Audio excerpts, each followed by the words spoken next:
ओम नमो भगवते वासुदेवाय। स्वागत है आप सभी का श्रीमद् भागवत पुराण की कथा में। आज हम 51 दिन में दशम स्कंद का 9वां अध्याय शुरू कर रहे हैं, जिसमें भगवान श्री कृष्ण जी की बाल लीलाओं का वर्णन है, जिनमें से एक है उखल बंधन है। जो प्रभु बांधत जगत को सोए बांधे उखल मात, भक्तन वश प्रभु रहत नित, नहीं अचरज की बात। श्री सुखदेव जी बोले, हे परीक्षित, एक दिन नंदरानी ने अपनी सेविकाओं को अन्य कारों में लगा दिया और संभ्या अपने लाडले कन्हैया के लिए माखन निकालने के लिए दही बिलोने लगी। दही बिलोते समय अपने श्याम की बाल लीलाओं को गाती जाती थी। पुत्र स्नेह के कारण उनके सतनों से दूध की धार बह रही थी। नेति खींचते रहने के कारण उनकी भुजाएं भी थक गई थी। कानों के कारण फूल भी हिल रहे थे। पसीने की बूंदें उनके माथे पर झलक रही थी। उनकी चोटी के फूल गिर गिर कर उनके परिश्रम को प्रदर्शित कर रहे थे। उसी समय भगवान श्री कृष्णचंद्र सो कर उठे और दूध पीने के लिए माता के निकट गए। दूध तो सतनों से चू ही रहा था, वह पीने लगे, किंतु उसी क्षण दूसरे स्थान पर दूध उफने लगा। दूध को उफना हुआ जानकर यशोदा माता अपने श्याम सुंदर को अध पिलाते ही छोड़कर दूध बचाने के लिए वहां दौड़ी गई। श्याम सुंदर जय जानकर खींच उठे और पास ही में रखे हुए लोहे के बाट को उस दूध के माट में दे मारा। सारा दही मही हो गया। तब आप माता के ब्याह से व्याकुत होकर एक अन्य कमरे में जा छिपे। वहां भी माखन की मटकी एक उखल पर चढ़कर उतार ली और सारा दही माखन बंदरों को फेंक फेंक कर खिलाने लगे। माता का ब्याह के कारण कभी कभी अपनी शाम सलोनी आंखों से इधर उधर देखते जाते थे। जब यशोदा रानी अपने दही मथने के स्थान पर लौट आई तो समझ गई कि यह करतूत मेरे लाडले लाल की है। वह मुस्कुरा कर कन्हैया की तलाश करने लगी। कन्हैया को बिना देखे उन्हें एक क्षण चैन नहीं आता था। वह कभी भी अपने श्याम को आंखों से ओझल नहीं रखती थी। वह ढूंढती हुई वहीं जा पहुंची जहाँ श्याम सुंदर जी बंदरों को मक्खन खिला रहे थे। पीछे से छिपकर उनके मनोहर झांकी देखने लगी तथा प्रेम आनंद मगन होने लगी। श्याम उखल पर खड़े होकर बंदरों को माखन लौटा रहे थे। उन्हें माता के आने का कुछ भी पता नहीं था। जब उन्होंने माता को छड़ी लिए हुए देखा तब जट उखल से कूदकर भाग निकले। हे परीक्षित, जिन जोगीराज भगवान को बड़े बड़े जोगीजन भी अपने मन धारा नहीं पकड़ पाते, उन्हें भला यशोदा माता दौड़कर पकड़ना चाहती है। जिन सर्वात्म आत्मा प्रभु को भक्त जनों के हृदय में भी नहीं थाम सकते, उन्हें यशोदा माता हठपूर्वक थामना चाहती है। यशोदा माता उनके पीछे पीछे दौड़ने लगी। स्थूल नितंबों के कारण वह भागते भागते थक गई। उनकी चोटी खुल गई, चोटी के पुष्प बिखर गए। ज्यों त्यों करके माता यशोदा उन्हें पकड़ सकी। तब उनका हाथ पकड़कर उन्हें धमकाने लगी। उस समय बांके बिहारी जी की जानकी अति मनोहर थी। अपराध के कारण मधुर होंठों पर कुछ रुलाई थी, कुछ बेर युक्त मुस्कान थी। काजल से युक्त आंखें हाथ से मलने के कारण स्याही पोलों पर फैल रही थी। माता के बेर से आंखें कभी ऊपर उठती, कभी नीचे गिर जाती। जो विश्व आत्मा प्रभु सबको अवैध दान देने वाले हैं, आज वह ही माता के वात्सल्य स्नेह से व्याभित हो रहे हैं। जब माता ने अपने लाल को अति व्याभित देखा तब उन्होंने अपने हाथ की छड़ी को डाल दिया और हृदय प्रेम से उमड़ आया। तब उन्होंने बांधने के लिए सोचने लगी, हे परीक्षित, जिन परमात्मा का न आदि है न अनंत है, जो सृष्टि के आदि थे और अंत में भी रहते हैं, जो विश्व के बाहर भी है और भीतर भी है, जो व्यक्त और अव्यक्त है, संपूर्ण इंद्रियों के स्वामी है, उन घटघटवासी अंतर्जामी प्रभु को यशोदा माई बांधना चाहती है। हे परीक्षित, वास्तव में यशोदा अपने लाल के बल तथा प्रभाव को नहीं जानती थी। उन्होंने घर से ही रस्सी लाकर उखल से कन्हैया को बांधना चाहा, किंतु वह रस्सी 2 उंगल छोटी पड़ी। तब उन्होंने दूसरी रस्सी मंगाई, किंतु वह भी रस्सी 2 उंगल छोटी पड़ गई। इस प्रकार माता यशोदा ने घर की सारी रस्सियां मंगा ली, किंतु सभी 2 उंगल छोटी पड़ जाती। निकट खड़ी हुई गोपियां कृष्ण का चरित्र देख देखकर अति आनंद मगन हो रही थी। यशोदा माता कृष्ण को बांधते बांधते थक गई, किंतु वे बंध ही ना पाए। हे परीक्षित, वह बंदाई में आ भी कैसे सकते हैं? जो संपूर्ण ब्राह्मण को एक सूत्र में बांधते हैं, उन्हें किस में बांधने की शक्ति है? यशोदा रानी उन्हें साधारण बालक समझकर बांधना चाहती थी। जब माता अधिक थक गई तब प्रेम के वश में होने वाले प्रभु संभव माता के बंधन में बंध गए।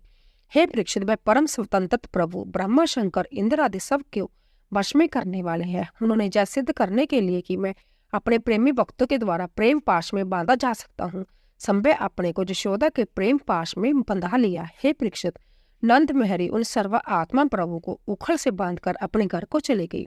तब श्याम सुंदर ने सोचा कि प्राचीन काल से खड़े हुए वृक्ष रूप में जक्ष कुबेर के दोनों पुत्र नल कुंवर व मणिग्रीव मेरे दर्शनों की प्रतीक्षा कर रहे हैं। वह ऐश्वर्य मद में अंधे थे, इसी कारण नारद जी ने उन्हें वृक्ष होने का शाप दिया, इसीलिए वर्ज में आकर वृक्ष हो गए थे। अब उनका उद्धार करना चाहिए। 10वां अध्याय जमला अर्जुन का उद्धार। जमला अर्जुन उद्धार हित गए कृष्ण उन पास, जक्षराज के सूतन की किन्नी पूर्ण आस। राजा परीक्षित बोले, हे भगवान, नलकूबर तथा मणिग्रीव को परम शांत नारद जी ने क्यों शाप दिया? उन्होंने नारद जी का कौन सा अपराध किया था? कृपा करके मुझे समझा कर कहिए। श्री सुखदेव जी बोले, हे परीक्षित, नलकूबर तथा मणिग्रीव ये दोनों जक्षराज कुबेर के पुत्र थे। वह रुद्र भगवान के अनुचर भी थे। उनका अहंकार एक सीमा तक पहुंच चुका था। वह धर्म का उल्लंघन करते हुए सदा मंदाकिनी नदी के तट पर कैलाश गिरी की रमणीय घाटी के उद्यानों उपवनों में स्वस्थ विचरते रहते थे। उनके साथ सैकड़ों रमणियां रमण करती थी। एक दिन वह बारूनी पीकर उन्मत्त सांडों की भांति उन रमणियों के साथ गंगा जी में जल विहार कर रहे थे। उसी समय उधर से नारद जी आ निकले। नारद जी को देखकर वस्त्रहीना उन रमणी अप्सराओं ने लज्जा से अपना अपने वस्त्र पहन लिए, किंतु वे दोनों नलकूबर तथा मणिग्रीव नंगे ही जल में जड़ की भांति खड़े रहे। उनके ऐश्वर्य मद को देखकर नारद जी ने उन पर कृपा करके उन्हें शाप दिया कि तुम दोनों मद के कारण जड़वत हो गए हो, अंततः तुम जड़ वृक्ष हो जाओ। नारद जी के शाप को सुनकर उन जगों की आंखें खुली। वे अति विनीत भाव से नारद जी की शरण में गए और उनकी अनुनय विनय करके उन्हें प्रसन्न करने लगे। तब नारद जी ने कहा, अच्छा जाओ, ब्रज में जब द्वापर के अंत में भगवान अवतार लेंगे तब तुम्हारा उद्धार करेंगे। श्री सुखदेव जी बोले, हे परीक्षित, उन नलकूबर तथा मणिग्रीव के मद को नष्ट करके नारद जी अपने आश्रम को चले गए। वह दोनों जक्ष एक साथ ही ब्रज में विशाल अर्जुन के वृक्ष हो गए। वह जमल अर्जुन के नाम से प्रसिद्ध थे। जब यशोदा माता श्री कृष्ण चंद्र जी को उखल में बांध चली गई, तब वह उस उखल को घसीट कर उन वृक्षों के निकट ले गए और उखल को उन दोनों वृक्षों के बीच में अड़ा कर एक झटका मार दिया। उस साधारण झटके के लगते ही वह दोनों विशाल वृक्ष तड़तड़ाकर पृथ्वी पर गिर पड़े। उन दोनों वृक्षों से दो दिव्य पुरुष निकले। वह दोनों ही नलकूबर और मणिग्रीव थे, नाम की जक्ष थे। उन्होंने हाथ जोड़कर उनकी प्रार्थना की। नलकूबर और मणिग्रीव बोले, हे सच्चिदानंद परमात्मा, आप ही जगत के स्वामी, रक्षक तथा नियंता हो। आप अतीत, अजन्मा तथा अव्यक्त हो। हम आपको प्रणाम करते हैं। आप ही काल है, आप ही महत्व आदि प्रकृति हैं। आप ही तीनों गुण धारण करके सृष्टि रचते हैं। आप ही सबके साक्षी परमात्मा, गटगटवासी, अंतर्जामी है। हे परम ब्रह्मा, हम आपको नमस्कार करते हैं। हे मंगलमय स्वरूप, हम आपको नमस्कार करते हैं।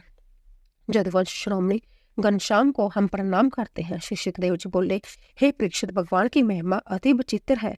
जब अर्जुन उदार प्रभु की नो निज जन जानी, गए जुगल निज लोक को आयुषी प्रभु की माने। गोकुल ईश्वर भगवान श्री कृष्ण चंद्र जी ने उन दोनों जक्षों को उदार करके उन्हें परम भक्ति प्रदान की। श्री कृष्ण चंद्र जी बोले, हे जक्षो, जय सब कुछ मेरी प्रेरणा से नारद जी ने तुम्हारे मत को दूर करने के लिए तुम्हें शाप दिया था। जिन पर मेरी कृपा होती है, मैं पहले उनका मद हर लेता हूँ, उनका ऐश्वर्य नष्ट कर देता हूँ, तभी वे मेरे स्वरूप को बलिभांति पहचान पाते हैं। उनका चित्त मुझ में लगा रहता है। अब तुम लोग अपने धाम को जाओ, तुमको मेरा परम धाम प्राप्त होगा। श्री सुखदेव जी बोले, हे परीक्षित, भगवान के इस प्रकार कहने पर उन दोनों ने उनकी परिक्रमा की और फिर उत्तम विमानों में बैठकर अपने धाम को चले गए। 11वां अध्याय वृंदावन पहुंचे सभी लेको तन अरुवाल, राम श्याम खेलन चले लेकर के संग कवाल। गोकुल से वृंदावन जाना तथा बत्सासुर और बकासुर का वध। श्री सुखदेव जी बोले, हे परीक्षित, उन जमला अर्जुन वृक्षों के गिरने के शब्द को सुनकर सब ब्रजवासी नंद, उपनंद, यशोदा, गोपी ग्वाल उठ दाए। वे आश्चर्य में होकर कहने लगे कि ये क्या हुआ, कहीं वज्रपात तो नहीं हो गया। सब दौड़कर उधर ही पहुंचे जहाँ श्री कृष्णचंद्र उखल से बंधे हुए उन जमला अर्जुन के वृक्षों के बीच में उस उखल को घसीट रहे थे। उन्हें इस भयंकर विपत्ति में देखकर नंद जी तत्काल हाय हाय करके दौड़े और उन्होंने अपने लाल को तत्काल गोद में उठाकर रस्सी के बंधन से खोल दिए। तब सभी गोप गोपियों को जय अपूर्व कांड देखकर अति आश्चर्य हुआ। वह कहने लगी कि जय जुग जुगांतर के विशाल वृक्ष जो कभी किसी आंती बवंडर में भी नहीं गिरे थे, आज अचानक ही कैसे उखड़कर गिर पड़े। भगवान ने बालक की बड़ी रक्षा की, अपितु आज बालक की कुशल नहीं थी। ना जाने क्या बात है कि लाडले लाल कृष्ण पर ही हर समय मृत्यु खेलती रहती है। कुछ काल पहले पूतना नाम के राक्षसी से प्राण बचे, फिर छकड़े से प्राण बचे, उसके बाद वह बवंडर रूपधारी दैत्य ही उड़ाकर आकाश में ले गया। अब इन विशाल वृक्षों से भगवान ने बालक की रक्षा की है। कुछ पुण्य का प्रताप ऐसा है कि इसको मारने वाले संवय ही मर जाते हैं। जिस प्रकार अग्नि में पतंगे संवय जलकर नष्ट हो जाते हैं, तब उपनंद सभी गर्गाचार्य जी के वचनों का स्मरण करके कहने लगे, भाई जय बालक ही आदि पुरुष भगवान है, तुम इन्हें बालक मत समझो। अभी कुछ बालक कह रहे थे कि इन वृक्षों को लाडले लाल श्री कृष्ण ने ही झटका देकर उखाड़ डाला है। इसमें 2 दिव्य पुरुष निकले थे जो इनके चरण छूकर विमानों पर चढ़कर आकाश को चले गए। जय सब लीला इसी प्यारे कृष्ण की है। ऐसा कहकर नंद जी ने श्री कृष्ण चंद्र जी को छाती से लगा लिया। हे परीक्षित, इस भांति लीला बिहारी प्रभु उन गोप ग्वालों, गोपियों तथा गांवों में लीला करने लगे। सबको अति आनंद देने लगे। कभी नाचते, कभी गाते, कभी किसी के कहने से उनकी वस्तुएं उठाकर ला देते। इस भांति अपने भक्तों के बस में होकर वह नट नागर की भांति खेल करने लगे। किसी दिन कोई फल बेचने वाली आ जाती तो घर से अनाज लेकर फल लेने दौड़ पड़ते। अनाज तो छोटे छोटे हाथों में से मार्ग में ही गिर जाता, किंतु वह फल बेचने वाली उनके दोनों हाथों को फलों से भर देती। समस्त उपासना तथा कर्मों के फलदाता प्रभु उस बेचने वाली से संभ्य फल लेते, उसकी टोकरी संभ्य रत्नों से भर जाती। हे परीक्षित, जब राम कृष्ण दोनों खेलते खेलते जमुना तट पर पहुंच दूर निकल जाते, तब उनकी माता रोहिणी तथा यशोदा उन्हें पुकार पुकार कर बुलाती, अरे कृष्ण, ओ मेरे दुलारे लाल, तुम कहाँ हो, शीघ्र आओ। ओ बलराम, तुम भी बेटा नहीं आते, बरजरा राज भोजन करने बैठे हुए तुम्हारी प्रतीक्षा कर रहे हैं, तुम भूखे हो, शीघ्र आओ। इस भांति माताएं अनेक प्रकार से उन्हें पुकारती, किंतु वे खीर त्याग कर नहीं आते। तब यशोदा माता उन्हें निकट जाकर दोनों की उंगली पकड़कर लाती, उन्हें प्रेम से नहलाती, भोजन कराती, स्वच्छ वस्त्र भूषणों से श्रृंगार करती और माथे पर डिठोना की काली बिंदी लगा देती। इस भांति नित्य ब्रज बिहारी आनंद विहार करते। एक दिन सब वृद्ध गोप, नंद, उपनंद आदि ने विचार किया कि इस वृद्ध वन महावन गोकुल में अनेकों उपद्रव नित्य होते रहते हैं, अंतः इसका क्या उपाय होना चाहिए। तब वृद्ध उपनंद ने, जो वृद्धि से भी सबसे अधिक थे, कहा, देखो इस वृद्ध वतन में नित्य अनेकों उपद्रव होते रहते हैं। कंस के द्वारा भेजे हुए राक्षस नित्य जहाँ आकर हमारे प्यारे कृष्ण को मारने की गाथ लगाते रहते हैं। अंतः हमको अब इस वन को शीघ्र ही त्याग देना चाहिए, जहाँ से वृंदावन को चले जाना चाहिए। वह अति उत्तम और सदा घास से हरा भरा रहता है। जिस भांति हमारे राम श्याम सुखी रहे, हमें वही काम करना चाहिए। शीघ्र ही जहाँ से कूच कर देना चाहिए। सब ब्रजवासियों ने उनकी बात का समर्थन किया और सब अपने अपने छकड़ों रथों का पर घर का सामान लादकर गाय बछड़ों को आगे करके चल पड़े। नंद रानी तथा रोहिणी जी भी एक उत्तम रथ में बैठकर अपने लाल राम व श्याम के साथ समस्त गृह सामग्री गाय बछड़ों आदि के साथ वृंदावन को चल दी। सभी गोप गवाले शंख सींग तुरई बजाते हुए उनके पीछे पीछे चलने लगे। कुछ ही समय बाद वह सब वृंदावन में पहुंच गए। वृंदावन अति ही सुंदर वन है, वहां पर सदा 6 ऋतु निवास करती है। ग्वाल वालों ने अपने छकड़े अर्धचंद्राकार खड़े करके गाय तथा बछड़ों के लिए उत्तम स्थान बनाया और वहीं गोवर्धन पर्वत के निकट जमुना नदी के पुलिन पर रहने लगे। श्री कृष्ण और बलराम दोनों जमुना नदी की अति सुंदर पुलिन को देखकर अति प्रसन्न हुए। गोकुल की भांति वृंदावन में भी सब ब्रजवासियों को आनंद देने लगे। कभी वे बांसुरी बजाते, कभी गुलेल से डेला फेंकते, कभी नाचते, कभी घुंघरू की तान छींटते थे, कभी बनवारी गाय बैल बनकर खेलते थे, मोर कोयल और बंदरों की बोली बोलते थे। इस प्रकार सर्वशक्तिमान भगवान सामान्य बालकों की भांति खेल करते थे। एक दिन एक राक्षस जिसका नाम बत्सासुर था, रामकृष्ण को मारने की इच्छा से उनके बछड़ों में आकर मिल गया। बलराम तथा कृष्ण जमुना के तट पर अपने बछड़े चुरा रहे थे। श्री कृष्ण जी ने उस राक्षस को पहचान लिया और संकेत से बलराम जी को बताते हुए उसके निकट पहुंच गए। उस समय ऐसा प्रतीत होता था कि वह उसको दैत्य न समझकर उस सुंदर बछड़े पर ही मुग्ध हो गए हो। उस बछड़े रूपी दैत्य के पास पहुंचकर उन्होंने झट उसको लपक कर पकड़ लिया और उसकी पिछली दोनों टांगों पकड़कर उसे आकाश में घुमाकर केत के पेड़ से दे मारा। जब वह बछड़ा मरा तो उसने दैत्य का रूप धारण कर लिया और उसके आघात से कई केत के पेड़ गिर गए। जय देख ग्वाल वालों को बड़ा आश्चर्य हुआ और वह वाह वाह करके श्याम सुंदर की प्रशंसा करने लगे। देवताओं ने उनकी प्रसन्नता के लिए आकाश से पुष्प बरसाए। हे परीक्षित, एक समय लोक रंजन बलराम जी तथा जगत के रक्षक कन्हैया जी वत्सपाल बनकर बछड़ा चराने वाले जमुना के तट पर बड़े तड़के ही बछड़ा चरा रहे थे। उन्होंने जमुना में बछड़ों को जल पिलाया और संभ्य भी जल पिया। उनके साथ ही ग्वाल वालों ने जमुना के तट पर बैठे हुए एक विचित्र बगुले को देखा। वह बक नाम का दैत्य था, जो बगुले का रूप बनाकर श्री कृष्ण से सब ग्वाल वालों को निकलने के लिए आया था।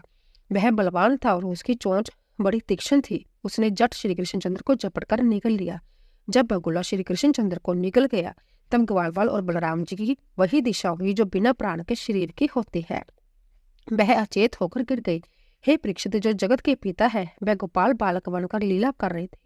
जब वह बगुले की तालू के नीचे पहुंचे तब इतने तीक्ष्ण गर्म हो गए कि उसके बगुले ने उन्हें पुनः उगल दिया। फिर वह क्रोधपूर्वक चोट करने के लिए जपटा, किंतु भगवान श्री कृष्ण ने झपट कर उसकी चोंच के दोनों भाग दोनों हाथों से पकड़ लिए और ग्वाल वालों को देखते ही देखते खेल ही खेल में उस बकासुर देवता को चीर डाला।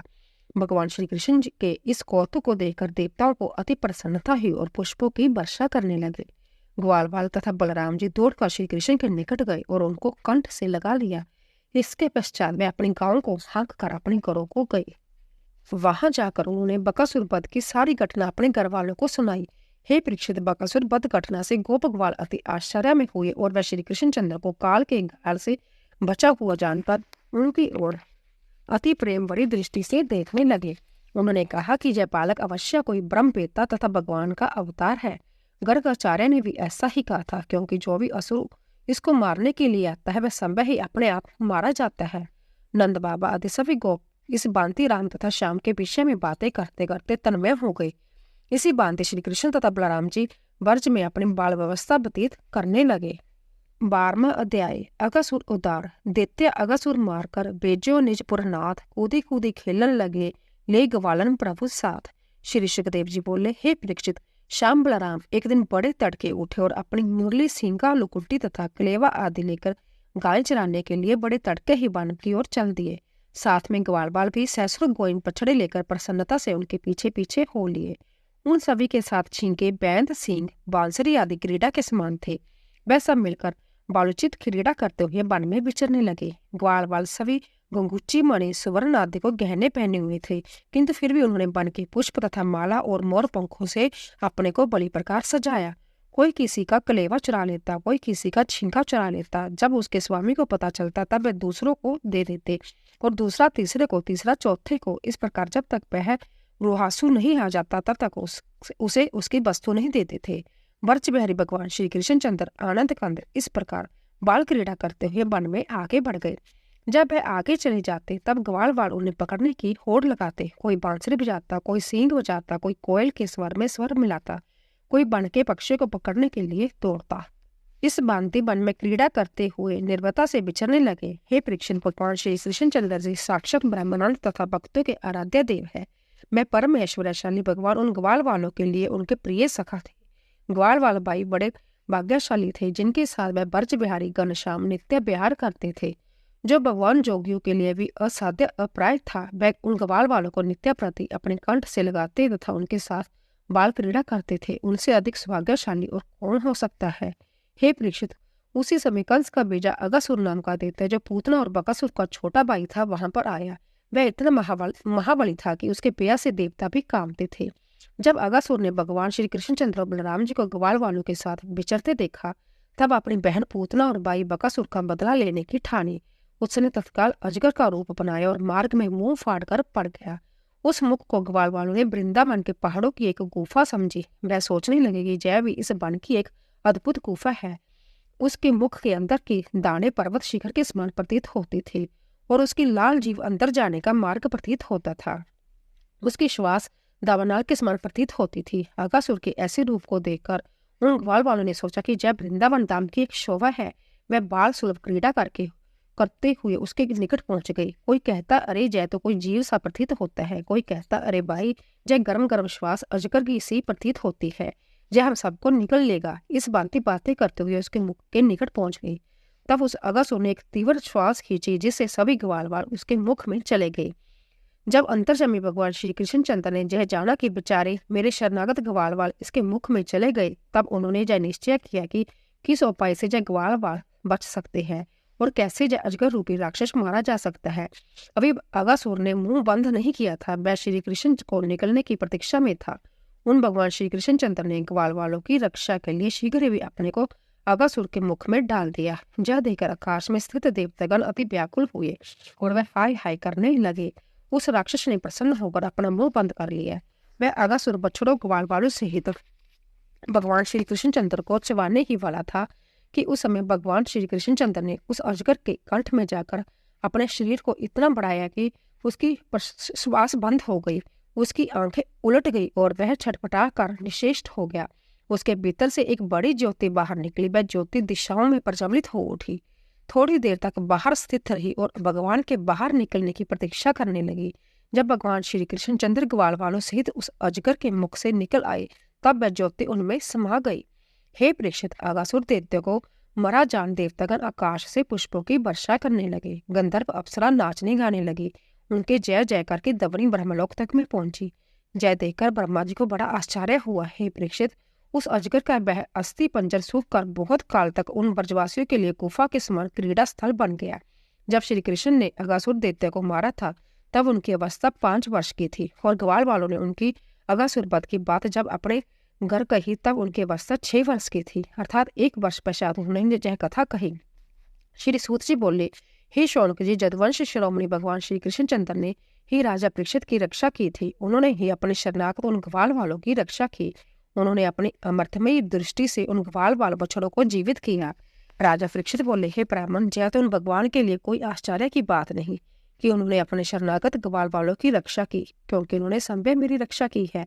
किंतु सबसे बड़े आश्चर्य की बात यह है कि जय लीला उनके 5वें वर्ष में हुई और ग्वाल वालों ने जय घटना अपने घर 6वें वर्ष में जाकर कही। जय आचार्य की बात मुझे समझाकर कहिए। श्री सूत जी बोले, हे ऋषियों, भक्तवर परीक्षित की जय बात सुनकर श्री सुखदेव जी कृष्ण आनंद में मगन हो गए और कुछ काल तक अपने नेत्र बंद करके मौन रहे। फिर बोले, हे परीक्षित, जय रहस्यमय लीला है, किंतु अपने प्रेमी भक्त के लिए गृहतम रहस्य भी प्रकट करना अति आवश्यक है। बोलिए बांके बिहारी लाल की जय। अगर आपको मेरी कथा पसंद आती है तो प्लीज़ सब्सक्राइब कीजिए, लाइक कीजिए और शेयर कीजिए। आप सभी का धन्यवाद।